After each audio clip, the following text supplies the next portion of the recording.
Você, os gestores que você entrevista, eles estão mais otimistas com o Brasil? Eu acho que aqui no Brasil tem uma combinação de fatores, né, que acabaram alavancando a economia brasileira.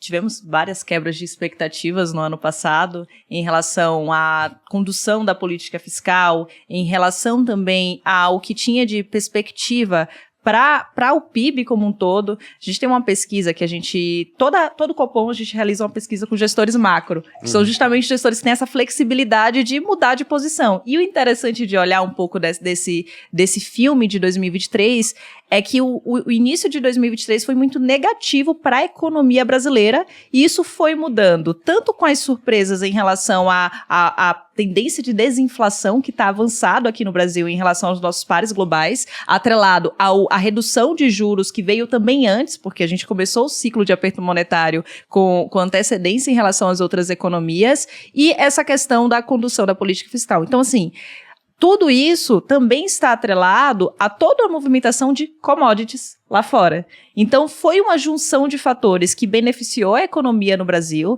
que trouxe essa perspectiva positiva, que trouxe esses resultados positivos para a Bolsa Brasileira em 2023. Até para trazer aqui um pouco em números, a Bolsa Brasileira acabou perdendo só para o S&P ali por causa do final do ano, mas ao longo do ano estava sendo a melhor bolsa em dólares, se comparado aos outros pares ao redor do mundo, por causa dessa conjunção de fatores que eu trouxe. Aí, olhando para frente, o que tem? Ainda vai continuar esse movimento benéfico para a economia brasileira?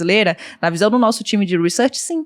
Por quê? Porque o que a gente acompanhou de alta aqui não estava tão atrelado assim aos papéis mais sensíveis à taxa de juros. Então, se a gente tem essa redução de Selic daqui para frente, tem todo um cenário de desinflação que está muito puxado a todas essas tendências globais também, então a perspectiva mais negativa para commodities daqui para frente, para toda essa condução. Então, olhando para tudo isso, a tendência é positiva, inclusive nosso time de estratégia está projetando o Ibovespa a 145 mil pontos até o final do ano de 2024. Então, tem uma alta de 10% a 12% em relação ao patamar atual, que tem todas essas projeções, mas é super importante trazer aqui, não sem volatilidade. Eu acho que o principal recado para trazer para o investidor é um pouco disso, porque quando a gente traz essas perspectivas, a perspectiva é positiva para o Ibovespa. Desde o mês de agosto, eu lembro que a gente fez uma publicação falando sobre isso, muitas pessoas questionaram, porque quando a gente publicou, veio dias recordes negativos para a Bolsa Brasileira bem na sequência.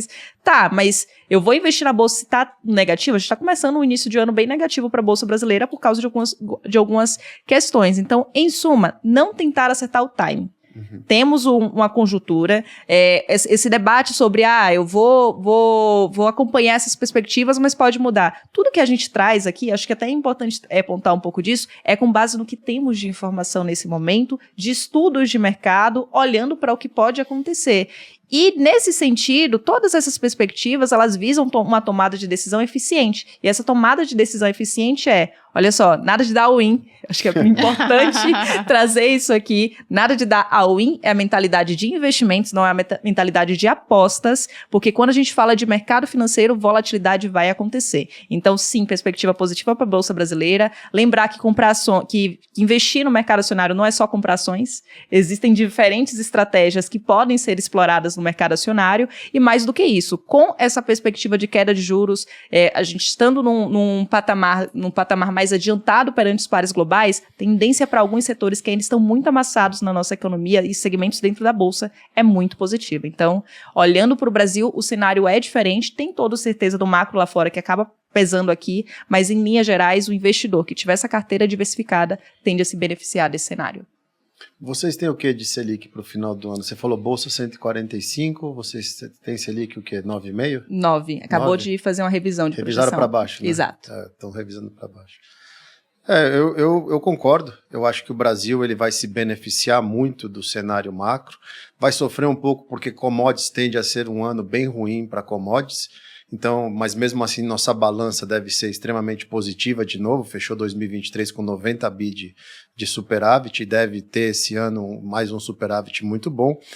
Só que quando a conjuntura começa a ficar muito animada, você vai mais fundo na análise e você tem que olhar o micro. E o micro de Brasil, a gente tem um desafio fiscal enorme. Tanto que hoje de manhã o presidente e o ministro da Fazenda estavam reunidos para tentar resolver a MP da reoneração. e o presidente pediu uma solução política.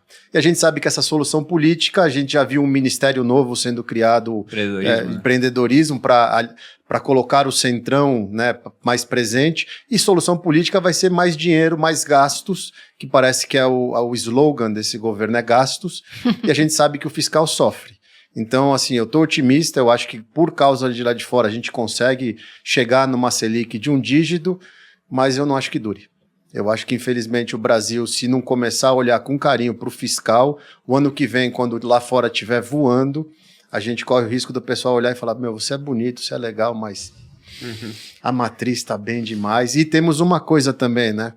Temos uma China que está ficando muito barata.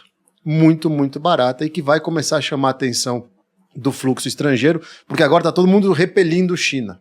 Todos os grandes gestores falando mal de China, só que aquela frase famosa, né, do Buffett, que os canhões estão estourando lá. Então é hora de começar a procurar e você já começa a ver algumas casas já querendo buscar oportunidade lá. Quando a poeira baixar, se China começa a ter fluxo, o Brasil é concorrente disso, porque somos pares emergentes. Mas eu concordo que para 2024, toda essa parte interna vai ser ignorada, porque a gente vai surfar isso daí.